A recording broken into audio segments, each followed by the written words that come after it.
हैरत अंगेज जीत।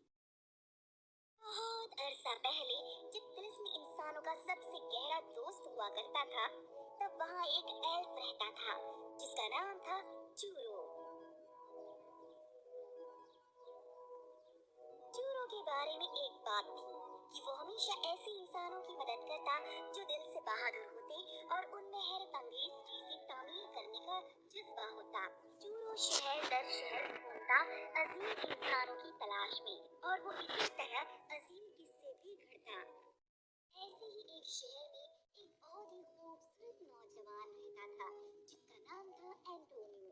एंटोनियो एक घड़ी साज था और चूरो का गहरा दोस्त था।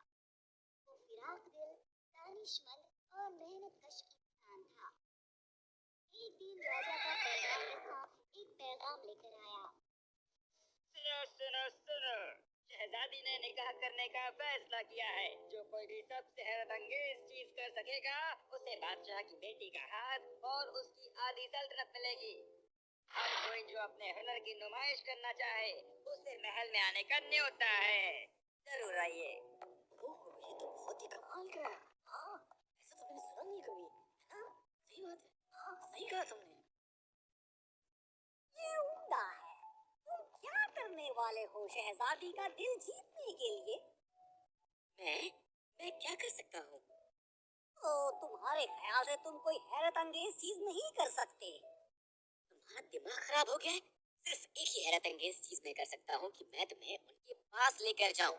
इस वक्त तो मेरी जिंदगी में तुम ही सिर्फ एक नायाब चीज हो। यकीनन ऐसा करने के लिए मैं तुम्हारी हौसला अफजाई नहीं करूंगा। पर तुम घड़ियां बनाते हो, है ना? तुम क्यों नहीं एक हैरत अंगेज घड़ी तामीर करते? घड़ियां बनाना कोई हैरत अंगेज काम नहीं है। और सबसे हैरत अंगेज घड़ी बनाना क्या सबसे हैरत अंगेज चीज नहीं होगी? क्या तुम ऐसा नहीं सोचते? मेरे ख्याल से मैं ऐसा नहीं कर सकता चुरो। तुम कभी जान नहीं पाओगे अगर तुम कोशिश ना करो। इसने एंटोनियो को सोचने पर मजबूर कर दिया। उसे आखिर खोना क्या था? कम से कम वो कोशिश तो कर सकता था। एंटोनियो ने अपना सारा काम खत्म किया और सोने चला गया। अंधेरा छाया था।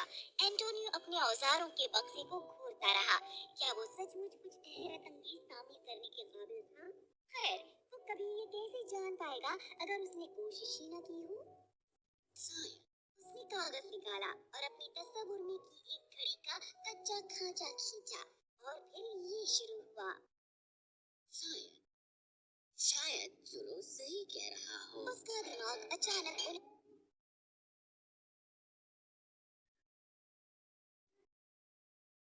हैरत अंगेज जो उस घड़ी की करवा सकता था। उसने घंटों काम किया।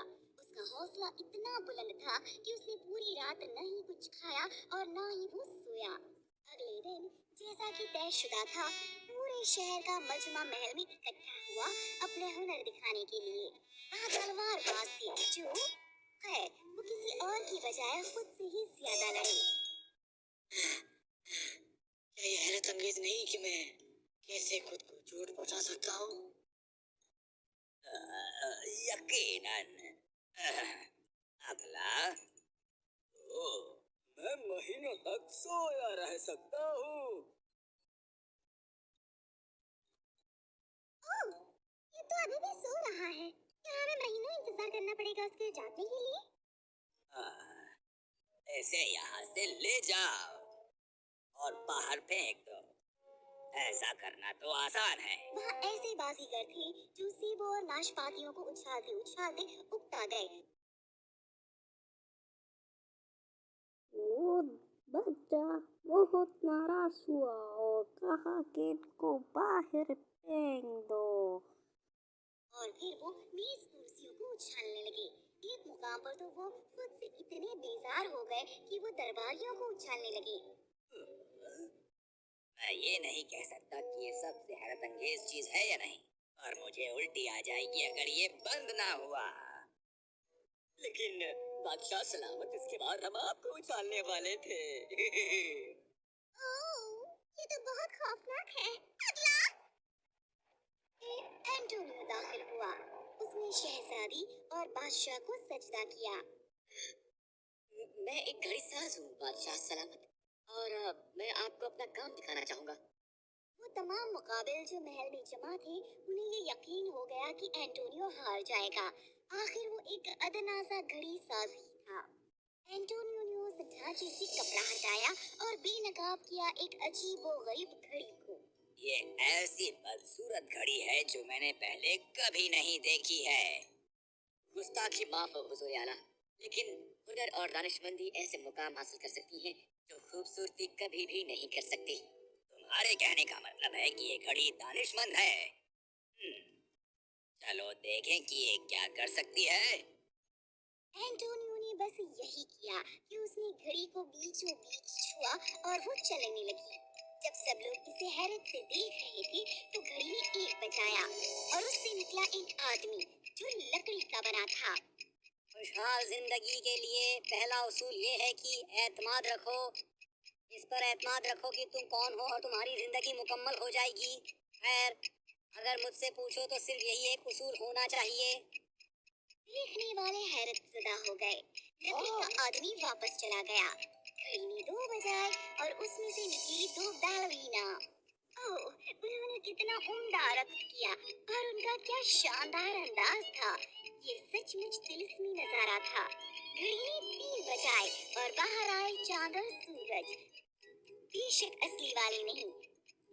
तीसरा था रात के आसमान पर चमकता सबसे रोशन सितारा सीरियस, जिसके बारे में मैं कहना चाहूंगी कि वो इतना सीरियस भी नहीं था।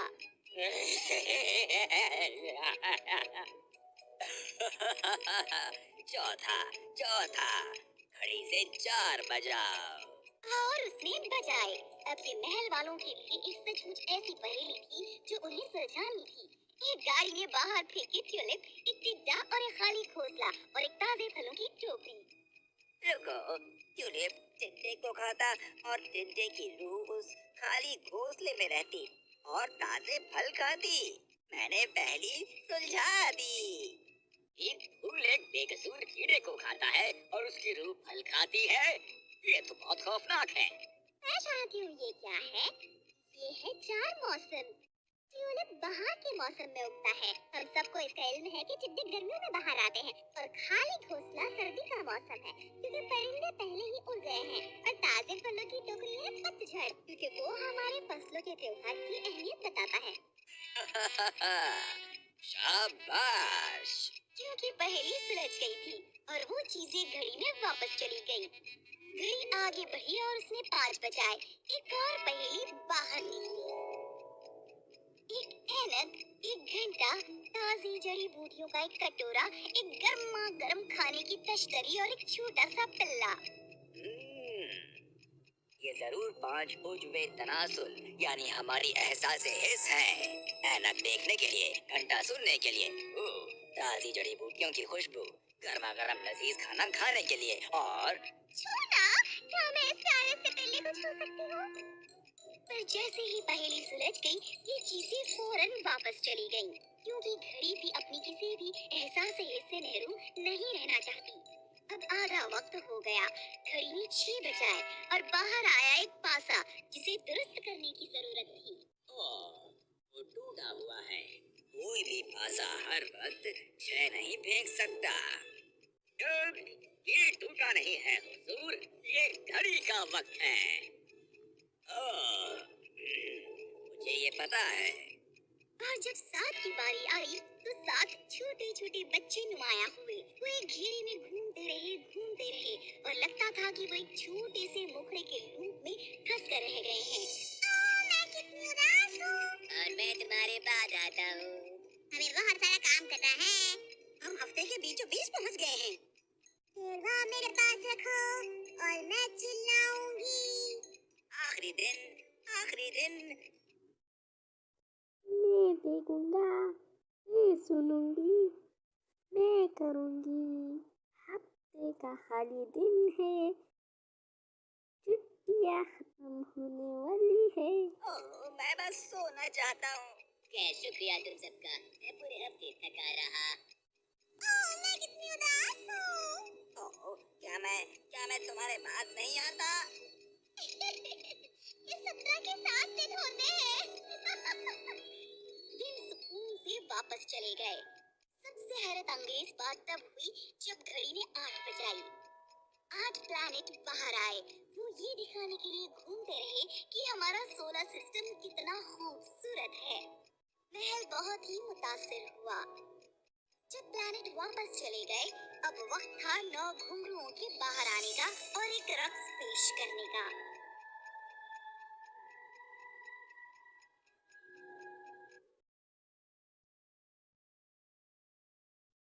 महल ने खुश होकर घुंघरुओं को देखा। घड़ी फिर बजी और बाहर आए 9 सलाहकार।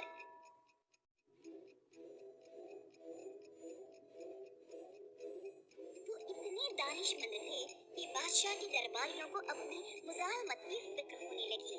इससे पहले कि बादशाह कुछ कह पाता,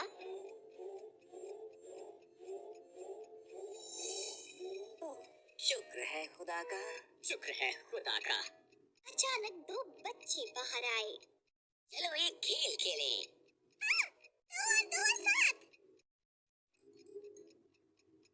देखो घड़ी में 11 बज गए। ये 11 बज गए। सबने सब्र से इंतजार किया क्योंकि अब वक्त हो गया 12 का। घड़ी हिली और बाहर निकली एक बूढ़ी औरत। हर कोई उलझन में पड़ गया। कशिश आवाज में 12 खूबसूरत नगमे गाए। उसकी जन्नती आवाज में फूल खिला दिए और महल के बाहर चिड़िया नाचने लगी। ये इतनी खूबसूरत आवाज थी जो किसी ने कभी नहीं सुनी थी। ये सचमुच ही बहुत हैरत अंगेज चीज है जो मैंने पहले कभी नहीं देखी थी। ये मेरी खुशकिस्मती होगी कि अपनी बेटी का निकाह एंटोनियो घड़ीसाज जैसे हुनरमंद इंसान से करा दूं। महल में हर कोई इस पर रजामंद हो गया कि घड़ी ही सबसे हैरत अंगेज चीज थी। शहजादी भी घड़ी साज से मोहब्बत करने लगी थी। जैसे ही बादशाह निकाह के तारीख का ऐलान करने ही वाला था,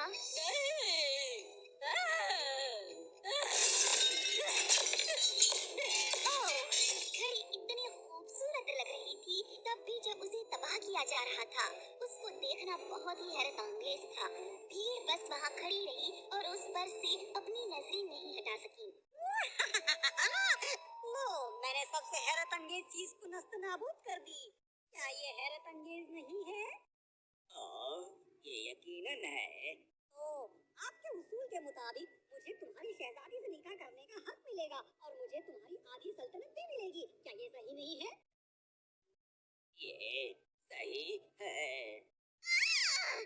लेकिन अब्बा, मुझे माफ करना मेरी बच्ची, वादा खिलाफी नहीं की जा सकती।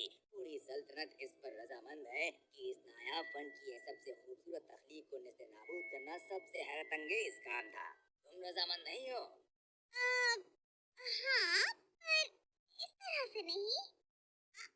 मेरी अजीज शहजादी, वादा किया गया था सबसे हैरत अंगेज चीज के लिए। किसी हैरत अंगेज मैं तुमसे निकाह करने के लिए तैयार हूँ। महल बहुत चक्का रह गया और सब उदास हो गए। एंटोनियो बहुत उदास हो गया।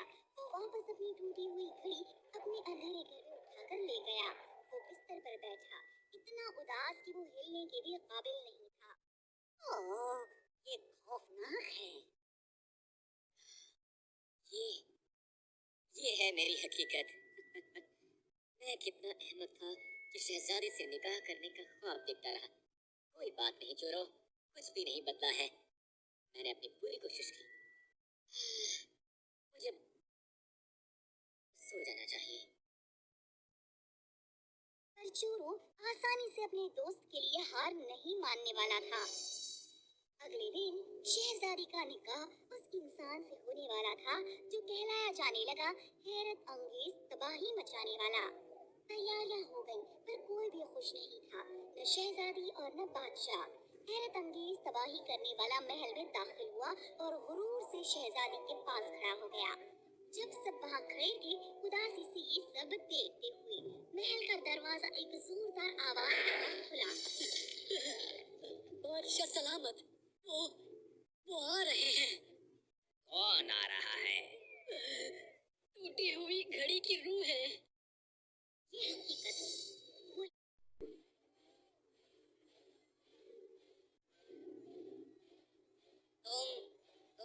सोचा तुम हुनर का कत्ल कर सकते हो, फन का कत्ल कर सकते हो। मुझे नीचे उतारो, मुझे नीचे उतारो। ये कोई नहीं कर सकता मिस्टर। अरे इस आदमी को गोल गोल घुमाते रहो जैसे हम घूमते हैं। मुझे चक्कर आ रहे हैं। ओह, ये किसका कसूर है? तुम आंटी कोई धुनी होती है। चलो इसे नचाएं। मेरी पीठ। ठीक है, रुक जाओ। मैं अहमक था ये सोचते हुए कि मैं फन का कत्ल कर सकता हूँ। मैं माफी मांगता हूँ, मेहरबानी करके मुझे माफ कर दो। मैं रजामंद हूँ। मैं घड़ी साज से हसद रखने लगा था। उसके हुनर और वो दानिशमंद घड़ी जो उसने तामीर की, वो सचमुच हैरत अंगेज चीज थी। मैं हथियार डालता हूँ। एंटोनियो को वापस बुलाओ उसे। कोई चाय और मेरे बच्चे, सचमुच तुम ही मेरी आधी सल्तनत के हकदार हो। और मेरे दिल के। शहजादी और एंटोनियो के दोबारा मिलन से महल में खुशियां छा गईं। घड़ी साज ने ये साबित कर दिया कि चाहे कितना ही ताकतवर और बुरा तबाही करने वाला हो, सच्चा हुनर कभी तबाह नहीं किया जा सकता।